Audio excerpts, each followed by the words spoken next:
Hayırlı gün, isənmisiz, qadırlı dostlar. Tufan Minnullin'in aytkan sözü var. Sen özüngni tatar dep sanıysan ekan, tatarcha söyleşəsən ekan, olğuna jetmey. Sen onug'ingni, balalaringni, onug'ingni tatarcha söyleştirib, tatar ettirib tarbiyalagaysan. Mana eng muhimi shu o'zingdan boshlarga kerak.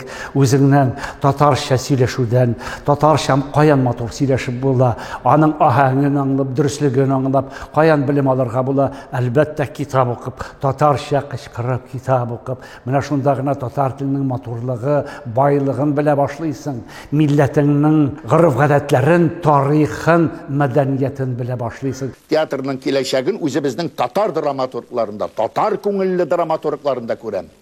Hem elbette teatrga kelgen gençlerinin özünün bilen birge, özü bilen birge Tatar sıfatlarını alıp gelirge.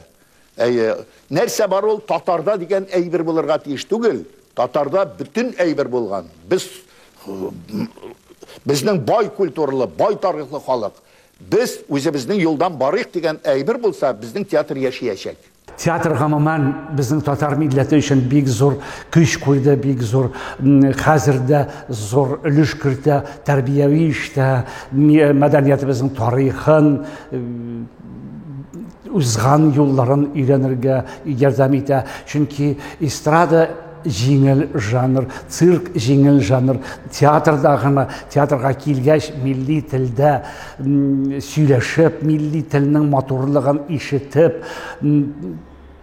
nindidir turmushda bo'lgan voqealar turida o'ylandira turgan san'at ul. Teatr san'ati, teatr spektaklni qaragach, kishi teatrdan chiqa, mana nega bulay bo'ldi, nega tegilay tugil deb o'ylana boshlaydi, jiddiylik orta, o'zining millatini, o'zining tarixini butan ko'zlik bilan qaray boshlaydi. Anga o'z millat kishilari yaqinaya boshlaydi. Ul millatning ruhin, aning ohangin anglay boshlaydi. Shu yo'l bilan borganda kishi ruhiy yoqdan boyi, o'zining millatini saqlaydi, o'zining halkına faydalı hizmet ite.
Qaytalar nihayet.